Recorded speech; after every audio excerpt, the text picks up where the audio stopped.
Eh bien, le bonsoir à tous. Il est 3h06 du matin. On est le 4 du 6 26. Je suis Ronaldo et bienvenue sur ma chaîne La Parole de Dieu. Et aujourd'hui, je vais vous parler de la rupture avec le péché. 1 Pierre, verset 4, de la ligne 1 à 6, qui est tiré de la Bible de la version Tob. Cette fois-ci, je ne vais pas faire la version pastorale, la plus connue, la plus récente. Je vais vous parler de la version top, donc c'est celle qui m'est venue au cœur, en tête. Donc, la rupture avec le péché, c'est une traduction œcuménique de la Bible que je vais vous lire et je vais vous expliquer aussi les versets, verset par verset, le pourquoi, du comment. Je vais vous donner aussi mes impressions. Vous êtes invité à vous donner aussi les vôtres. Donc, ce n'est pas un souci, suite à la vidéo, de laisser des commentaires. Et bien évidemment, sachez qu'à la fin de cette vidéo, je mettrai une petite prière, c'est le psaume 21, 91, pardon, qui est très très bonne comme prière, le psaume 91. Ça vous enlève tout ce qui est négatif de la maison, de votre vie. Et je vous donnerai aussi quelques conseils pour le lire.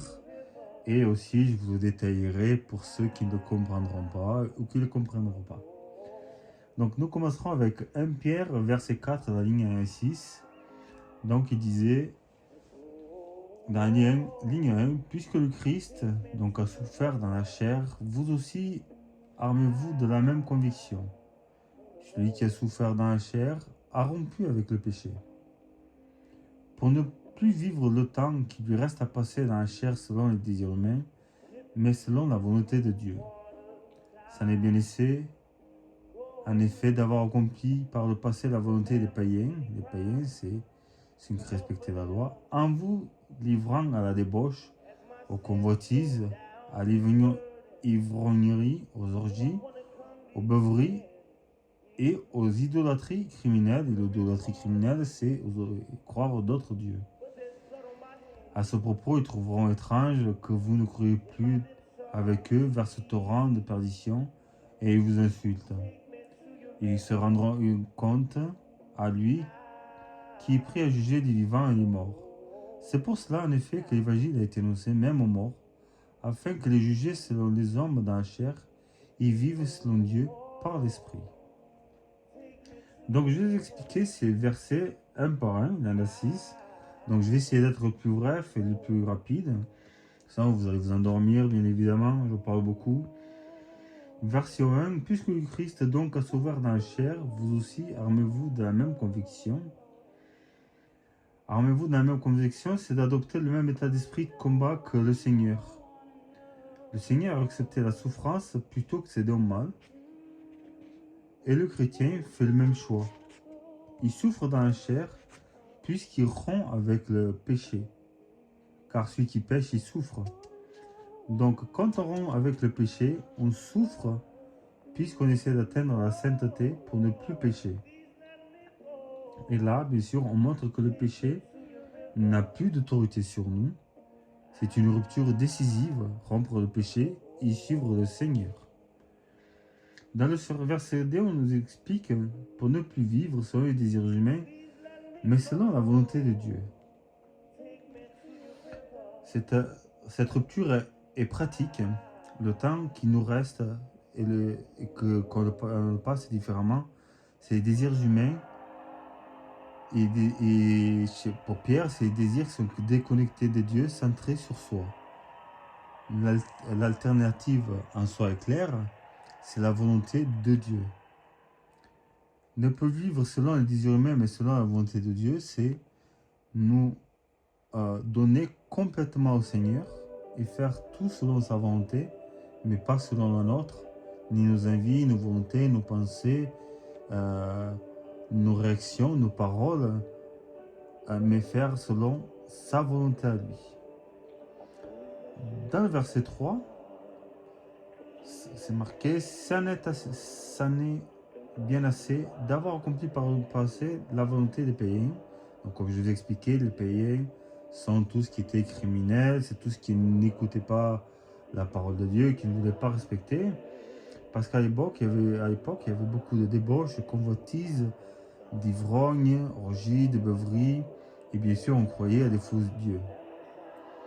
Ça, c'est un message pour dire que aujourd'hui vous êtes des personnes nouvelles et que cette page, bien évidemment, elle est tournée. Vous êtes nouveau, vous êtes né dans le Christ, vous êtes rené dans le Christ, vous êtes des personnes nouvelles. Ne regardez plus le passé, mais regardez vers vous. Ce qui va devant vous, et ce qui va devant vous, il n'y a qu'une seule chose à voir, c'est notre Seigneur Jésus-Christ, bien évidemment. Dans le verset 4, c'est marqué: « Il trouve étrange que vous ne courriez plus avec eux et ils vous insultent. » C'est quelque chose qui est tout à fait normal. Toutes les personnes qui vivent dans le péché ne comprennent pas qu'on change de vie, que notre ancien nous ne corresponde plus à rien, plus à ce que eux ils sont. Donc ils sont prêts, ils sont dans la compréhension et surtout dans les insultes. Selon Pierre, lui, il normalise cette situation cette réaction. Et il précise: si on te calomnie aux causes de ta foi, c'est bon signe. Et moi, je vais citer un passage qui sont aussi des éditions secondes. Comme je vous ai dit, je lis plusieurs Bibles, je lis les paroles et je regarde, et je m'instruis. Qui est marqué: Jésus lui dit: celui qui relève de la mort la vie, c'est moi. Celui qui croit en moi aura la vie, même s'il meurt. C'est tiré de Jean, verset 11, ligne 25, édition seconde. Ce que veut dire, quoi qu'il vous arrive dans la vie, vous croyez en Dieu, vous croyez en Jésus-Christ, vous vivez pour lui et en lui, parce qu'il vit en nous et nous vivons en lui. Et quoi qu'il vous arrive, même si vous mourrez, c'est-à-dire votre corps physique, vous aurez la vie, c'est-à-dire pas dans ce monde, mais dans l'autre. Vous aurez la vie éterne avec Jésus. Voilà ce que dit ce verset 4. Dans le verset 5, ils se rendront compte à celui qui est prêt à juger les vivants et les morts. Ça, c'est les réponses aux insultes du verset 4, ce qui veut dire qu'il ne faut pas qu'on se venge, car seul Dieu est juge, seul Dieu est prêt à juger. Le jugement est imminent selon la perspective de Pierre. Ça remet les choses à leur place. Ce n'est pas à toi de faire justice. La justice, il faut se rendre compte que quand des personnes ont des comportements comme ça, violents, grossifs, des insultes, des injures, ne cherchez surtout pas à vous venger, pointer du doigt, ou dire une même grossièreté ou quoi que ce soit, mais surtout, priez pour eux, pardonnez-leur, et laissez Dieu faire les choses comme il se doit se le faire, car Dieu est Dieu. Il ne faut pas oublier que Dieu est amour, mais c'est aussi Dieu de la justice. Donc c'est à lui de la faire et pas à nous. Nous ne sommes rien sur ce monde. Dieu nous a créé, et Dieu est tout. Nous ne sommes rien. Nous sommes juste ses enfants et nous devons écouter ses paroles. Et donc s'il nous dit de ne pas juger, ne jugeons pas, prions pour eux, prions pour nos ennemis, pour les personnes qui nous ont souhaité mal, et laissons le Seigneur, laissons Dieu faire justice. Il le fera en temps et en heure, ne vous inquiétez pas. J'en suis témoin de ceci. Et donc pour le dernier verset, c'est pour cela que l'évangile a été annoncé même aux morts. Ce verset est le plus débattu de la lettre. Deux explications principales. La première, c'est que les morts, les chrétiens décédés, ils ont entendu l'évangile de leur vivant. Même s'ils ont subi la mort physique, ils vivent selon Dieu par l'esprit. Et dans l'explication 2, le lien c'est le lien avec 1 Pierre 1, bien évidemment, verset 3, ligne 19, la proclamation de Christ aux esprits en prison. Dans les deux cas, Pierre veut rassurer: la mort physique n'empêche pas Dieu d'accomplir son plan de vie. Donc autrement dit, que vous soyez dans ce monde ou dans l'autre, les plans qui doivent se réaliser selon Dieu, ça sera à lui de les réaliser. ça sera à lui de décider ce qui est le meilleur pour vous dans ce monde comme dans les autres. Donc remettons-nous à Dieu, remettons-nous au Seigneur. Et donc pour le fil conducteur des versets 1 à 6, donc nous avons les points de départ, c'est Christ qui a souffert plutôt que de pécher. Christ est resté dans le silence, toujours dans le silence. Pour nous, il est mort dans la croix sans juger. Et il s'est toujours mis au Père pour nous laver du péché. Les conséquences pour nous, pour moi comme pour vous, bien sûr, c'est d'adopter la même mentalité, rompre définitivement avec le péché. Bien sûr, tous ceux qui étaient des grands pécheurs comme moi, on aura des conséquences plus ou moins graves en fonction de nos péchés. Moi, je les ai payés, j'en paie encore quelques-uns. Mais pour moi, je me dis pas, ce n'est pas grave. Je remercie le Seigneur pour cela, car c'est aussi un moyen de me rappeler le sacrifice du Seigneur pour nous, tout ce qu'il a souffert et enduré dans le silence, pour que nous soyons lavés du péché, ayant la vie éterne. Donc pour cela, je remercie notre Seigneur et Sauveur Jésus-Christ pour tout ça. Donc, suite à ça, nous aurons bien évidemment, une fois que nous restons avec Christ, que notre mentalité change, que nous rompons avec le péché, même si parfois on paye le prix, parce que parfois on paye ça des épreuves. Certains disent, je n'entends plus le Seigneur, il ne me parle plus. Sachez qu'il n'est plus, c'est pas qu'il ne soit plus avec vous. S'il ne vous dit plus rien, c'est soit il vous met dans l'épreuve, soit vous vous approchez plus de la sainteté. Donc moi, j'ai passé des épreuves, plus de mois sans entendre une seule parole, la voix du Seigneur, de Jésus-Christ, de l'Esprit Saint. Je peux vous garantir, c'est très très dur, c'est très difficile. Mais c'était juste une preuve, c'est Dieu qui veut savoir si on est avec lui, c'est-à-dire qu'on se maintient dans la prière, on réclame à Dieu qui nous écoute nos prières, on réclame à Jésus-Christ, on réclame à l'Esprit Saint, on continue de prier, on continue de croire et d'espérer, bien sûr, parce que tout est une question de patience. Et comme on dit, plus on a de patience, plus on a d'amour. Il ne faut pas oublier que certains saints et certaines saintes ont vécu des années et des années de désert, c'est-à-dire qu'ils n'ont pas entendu Dieu ni senti sa présence, mais au bout d'un moment, c'est arrivé, ils ont entendu Dieu, ils ont senti sa présence. Tout ça, c'était une provation comme parfois il nous fait avec nous, il peut faire avec chacun d'entre vous. C'est les plans de Dieu. Je ne suis pas là pour les contrer et c'est pas moi qui veux dire le contraire, il fait ce qu'il veut. Il est Dieu, bien évidemment. Et donc la perspective de tout ça, c'est que Dieu juge et l'évangile vous-même pour ceux qui sont morts. C'est-à-dire que pour les vivants comme pour les morts, on sera tous jugés à un moment ou à un autre. On est jugé dans notre vie vivante, mais il ne faut pas oublier que quand on sera mort, nous aurons aussi le jugement. Le jugement, Dieu nous jugera par rapport à tous nos actes, à toutes paroles, pensées, nos regards et tout ce qu'on a fait dans cette vie. Si on était bon ou mauvais, bien sûr, cela dépendra de vos choix et de ce que vous voulez en faire. Si vous voulez soit vous tourner vers le Christ, soit continuer dans le monde. Ce qu'on appelle dans le monde, c'est écouter la musique de nos jours, c'est sortir en boîte,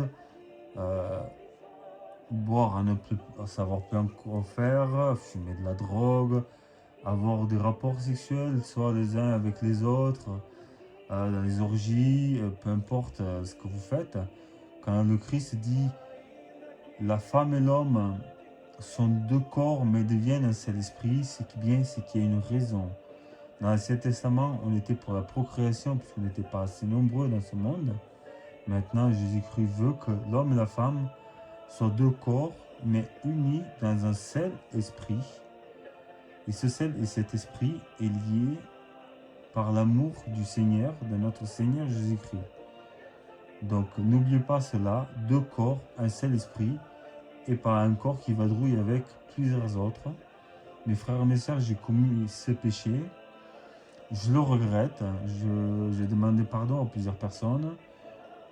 Et le Seigneur, d'avoir regretté si profondément, regretté quand j'étais désespéré, a eu miséricorde de moi et m'a fait mettre dans le droit chemin, ainsi que ma femme. Et on s'est rencontrés, on est heureux. On traverse certaines tempêtes, mais on les affronte toujours avec la parole de Dieu, la prière. Surtout, n'oubliez pas de prier. Si vous êtes un couple, priez toujours à deux. Et n'oubliez pas, un petit conseil personnel qui n'a rien à voir avec les textes que je vous dis, mais qui peut être instructif. Si vous avez une dispute, ne pointez jamais le doigt à l'autre. Écoutez. S'il a tort, il a tort. S'il a raison, vous pardonnez. Vous dites, je suis désolé, je me rends compte que j'ai eu tort. Tu as raison sur ce point-là. Ne lui pointez pas de doigt sur ce que cette personne, votre femme ou votre mari s'est trompé. Vous la pardonnez, vous demandez à ce qu'il vous pardonne aussi, qu'il trouve le courage de vous pardonner. Vous demandez à Dieu, le pardon à Dieu. Vous confessez vos péchés, bien évidemment. Et surtout, vous priez pour la personne qui vous a pointé du doigt. Et vous verrez que la transformation de cette personne sera magnifique. Et elle se rendra elle-même de ses fautes, de ce qu'elle a fait. Et elle demandera à vous-même pardon et elle se confessera d'elle-même. Vous verrez, c'est magnifique et c'est merveilleux. Donc, en cas de dispute, s'il vous plaît, mes frères et mes sœurs, que vous soyez mariés, conjoints, concubins, ne pointez pas du doigt quand quelqu'un vous crie sur vous. Si vous vous rendez compte que vous avez fait une erreur, demandez pardon et priez pour cette personne pour se rendre compte de ses erreurs. Vous allez voir Dieu agit, Jésus agit, l'Esprit Saint agit, la Sainte Trinité agit. Et c'est vraiment magnifique et c'est merveilleux. Donc pour conclure ce petit résumé, cette petite parole, je vais vous lire le psaume 91, qui est un psaume de protection. Je vais aussi vous le détailler, mais je vais aussi recommander de le lire d'une certaine façon assez spécifique. On peut lire une fois par jour, ce qui est très conseillé, mais moi, en cas de difficulté, je vous conseille de le faire comme je le fais, comme beaucoup de gens le font aussi, beaucoup de chrétiens le font, beaucoup de personnes qui sont dans les évangéliques le font aussi. On ne lit pas une fois quand on est dans des grandes difficultés, mais on lit plutôt 7 fois seul. Si vous êtes plusieurs, chacun lit 7 fois seul dans des pièces différentes, 7 fois, pendant 7 jours. C'est un conseil que je vous donne, c'est une expérience de vie que j'ai vécue, je l'ai faite. On m'a l'a apprise et je ne le savais pas, donc je vous transmets aussi ce savoir. En cas de grosses difficultés, vous sentez qu'il y a des choses qui ne sont pas faites contre vous, des portes qui se ferment, des choses qui ne vont pas dans votre couple. Lisez le psaume 91, 7 fois par jour dans 7 pièces différentes. Vous verrez au bout de 7 jours, vous serez récompensé. Et la personne aussi qui est avec vous, si vous partagez votre vie avec une ou plusieurs personnes, demandez-leur aussi de la lire. Pas une fois, mais aussi 7 fois. Je sais c'est long, mais il faut de la patience. La patience, c'est l'amour, c'est un sacrifice. Et c'est ce qui plaît au Seigneur. Donc je vous conseille très fortement de le faire. Soit une fois par jour, soit en cas de grosses difficultés, 7 fois, 7 jours différents. Dans 7 pièces différentes. Donc je vais vous lire le texte complet du psaume 91 et je vais vous le détailler. C'est le psaume de la protection. Celui qui demeure sous l'abri du Très-Haut repose à l'ombre du Tout-Puissant. Je dis à l'Éternel, mon refuge et ma forteresse, mon Dieu, en qui je me confie. Car c'est lui qui te délivre du filet de l'oiseleur, de la peste et de ses ravages. Il te couvrira de ses plumes et tu trouveras un refuge sous ses ailes. Sa fidélité est un bouclier et une cuirasse. Tu ne craindras ni les terreurs de la nuit, ni la flèche qui vole de jour, ni la peste qui marche dans les ténèbres, ni la contagion qui frappe en plein midi. qu'un mille tombe à ton côté et des mille à ta droite, tu ne seras pas atteint. De tes yeux seulement tu regarderas et tu verras la rétribution des méchants. Car tu es mon refuge, ô Éternel. Tu fais du Très-Haut ta retraite. Aucun malheur ne t'arrivera, aucun fléau n'approchera de ta tente, car il ordonnera à ses anges de te garder dans toutes ses voies.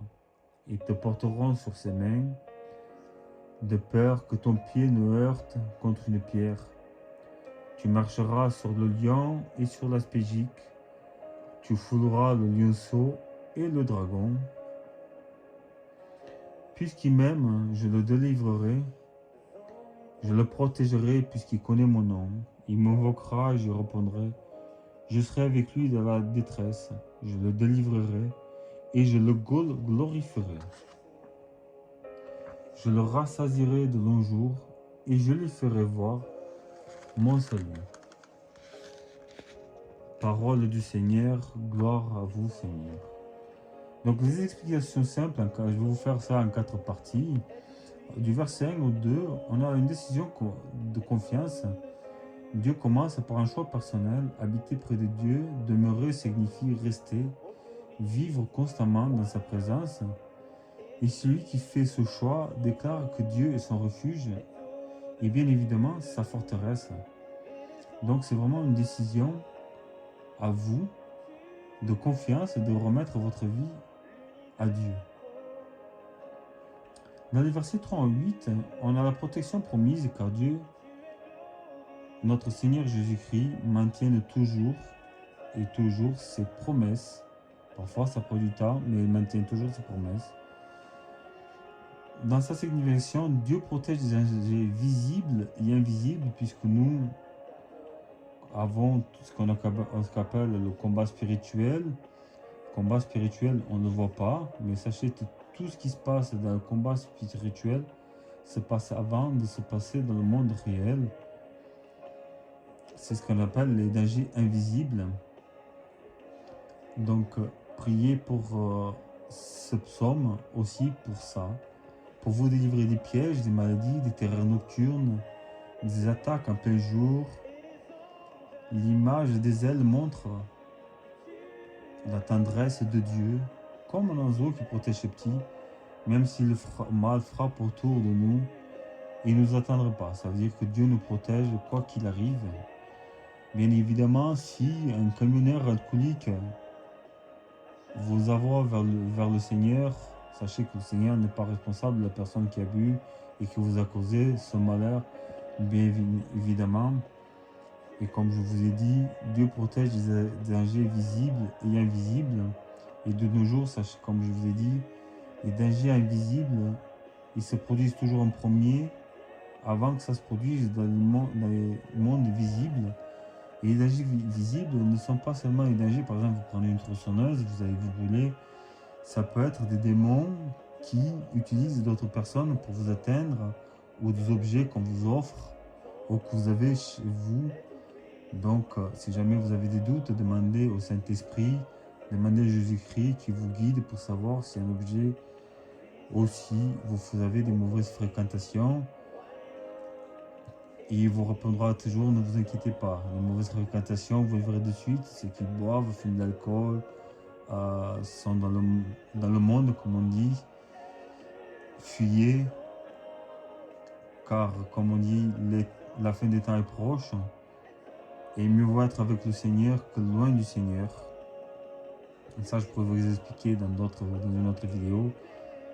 Bien évidemment, toutes mes visions spirituelles que j'ai pu avoir, et certaines sont bonnes, comme d'autres font froid dans le dos. Donc, continuons. Dans le verset 9 à 13, on parle de la sécurité divine, parce que Dieu est notre retraite, et qu'aucun malheur ne peut nous atteindre définitivement. Les anges du Seigneur reçoivent l'ordre de nous garder. Nous avons autorité sur les forces du mal. C'est marqué dans la Bible que nous pouvons expulser les démons au nom de Jésus-Christ. Je vous invite à chercher sur Google ce passage si vous ne le connaissez pas. et à le regarder dans la Bible et à la lire bien évidemment. Ils sont représentés par le lion, les forces du mal, et le serpent. Tout simplement. Donc, et le verset 14 et 16, c'est la réponse de Dieu. Dieu lui-même prend la parole, il promet 6 choses, il nous promet 6 choses, à ceux, surtout à ceux qui l'aiment, et ceux qui sont avec lui, la délivrance du mal, du péché. On pêche toujours, ne vous inquiétez pas, et pour cela on se confesse à Dieu, les uns aux autres, aux prêtres, aux pasteurs. Il nous protège. Et sachez que la réponse à la prière, c'est une présence dans l'épreuve, aussi représente une présence dans l'épreuve. C'est l'honneur et une longue vie couronnée par son salut. Comme je le disais, parfois on n'entend pas, on ne sent pas, mais continuons toujours à le prier. On entendra et on le sentira, arrivera à un moment. Donc on peut avoir des images à retenir sur tout ce que je viens de vous dire. Excusez-moi si parfois je suis un peu rabat-joie ou un peu parle beaucoup, mais j'adore parler de Dieu, j'adore parler du Seigneur. L'ombre du Tout-Puissant, le verset 11, habiter sur l'ombre du Dieu, pour des images à retenir, c'est vivre si près de lui que nous sommes couverts par sa présence. L'ombre ne te protège que si on reste en dessous, ce qui est une invitation en soi à l'intimité quotidienne avec Dieu, que je vous invite à vivre et à la partager avec d'autres personnes. Une autre image à retenir, c'est les ailes et les plumes dans le verset 4. Dieu est comparé à un oiseau qui protège ses petits. Dans cette image, bien sûr, on évoque la douceur, la chaleur et la sécurité absolue. Vous pourrez la sentir et vous la sentirez avec l'amour de Dieu, avec sa miséricorde. Ça, c'est quelque chose que vous sentirez absolument à un moment ou à un autre. Et sous ces ailes, nous sommes cachés du danger et réchauffés par son amour. Comme je disais, vous sentirez la chaleur à un moment ou à un autre. Et là, vous sentirez, vous pouvez demander tous les jours au Dieu qui vous cache sous ses plumes du danger et que vous soyez réchauffés par son amour pour protéger de tout ce qui est visible et invisible dans ce monde comme dans l'autre. Dieu vous écoute et vous protège, mais bien sûr, il faut suivre le chemin de notre Seigneur Jésus-Christ, parce que si vous êtes dans le péché, notre Seigneur, Dieu est saint, et Dieu ne regarde pas le péché. Les choses mauvaises arrivent, mais ce n'est pas la faute de notre Seigneur Jésus-Christ, ce n'est pas la faute de Dieu. C'est parce que, comme je vous ai expliqué sur la précédente vidéo, le ciel, le royaume des cieux, le royaume de Dieu est aux cieux. Le royaume des anges déchus sont sur terre. Donc pour cela, nous sommes tous, du matin au soir, mis et soumis à des épreuves. Donc remettez vos mains, remettez vos vies entre les mains du Seigneur, entre les mains de Dieu, entre les mains de Jésus-Christ, car le Christ s'est fait verbe, et comme on dit, le Christ est la porte, et vous ne passerez pas, et vous ne pourrez pas voir le Père, sans passer par lui. Donc remettez votre vie tous les jours au Christ, si vous voulez arriver au Père, et fuyez le péché. Vous serez tentés. Je suis tenté, mon épouse est tentée, tous les chrétiens que je connais, tous les évangélistes que je connais sont tentés en permanence. C'est pour ça qu'on est souvent dans la prière. C'est pour fuir le péché, c'est pour être protégé aussi de ce péché-là. Car nous voulons tous, et je vous souhaite tous la vie éterne, et pas une mort éterne, que je vous expliquerai plus tard dans une autre vidéo, bien évidemment, comme je vous ai promis. Et la dernière image à retenir, c'est les anges qui nous portent, versets 11 et 12. C'est-à-dire que Dieu mobilise son armée céleste pour nous. À quel point vous voyez que Dieu est amour et il est bon. Les anges nous soutiennent pour que nous ne tombions pas. Même dans les petits obstacles, les pierres sont prises en charge. Dieu veille sur chaque détail de notre marche, c'est-à-dire que lorsque nous récitons cela, il mobilise donc une armée céleste pour nous, des anges, pour que chaque pas, chaque geste, chaque parole que nous faisions que nous pouvons remettre au pied de la sainte croix de notre Seigneur Jésus-Christ, surtout quand c'est un long fardeau. C'est une image qui nous dit que le Seigneur reste toujours à notre côté, il veille sur nous même dans le silence. Ne vous posez pas ces 4000 questions. Pourquoi il ne me répond pas si vous êtes dans le chemin du Christ? Pourquoi il n'écoute pas? Pourquoi il ne répond pas? Tout ce qu'il veut, c'est comme moi, l'approbation à laquelle je suis passé, c'est je veux savoir si tu es fidèle oui ou non à moi. J'ai passé cette approbation, c'était très difficile. J'en ai pleuré. J'ai passé des moments durs, pensant qu'il m'avait abandonné, mais il ne m'a jamais abandonné. Au contraire, j'ai péché, j'ai fauté, j'ai eu, comment dire ça, les conséquences de mes péchés. Aujourd'hui, j'en paye aussi quelques-uns, mais je remercie le ciel car grâce à ça, je comprends un petit peu la souffrance qu'il a eue pour nous en se sacrifiant avant d'aller sur la croix. Donc, pour terminer, mes frères et mes sœurs, je remercie au Seigneur pour tout ça. Je remercie au Seigneur aussi pour tous ceux qui participeront à ce petit audio, cette petite vidéo. Sachez que je prierai pour tous, même pour tous ceux qui cliqueront juste une milliseconde, une seconde sur la vidéo. Je prie tous les soirs avec mon épouse pour vous et je prierai encore pour vous aujourd'hui, demain, avec ma communauté, avec ceux qui laisseront des commentaires s'ils ont besoin de soutien ou de prière en particulier. J'en ai demandé une aujourd'hui pour notre amie Françoise qui était très présente hier dans le live que j'ai fait.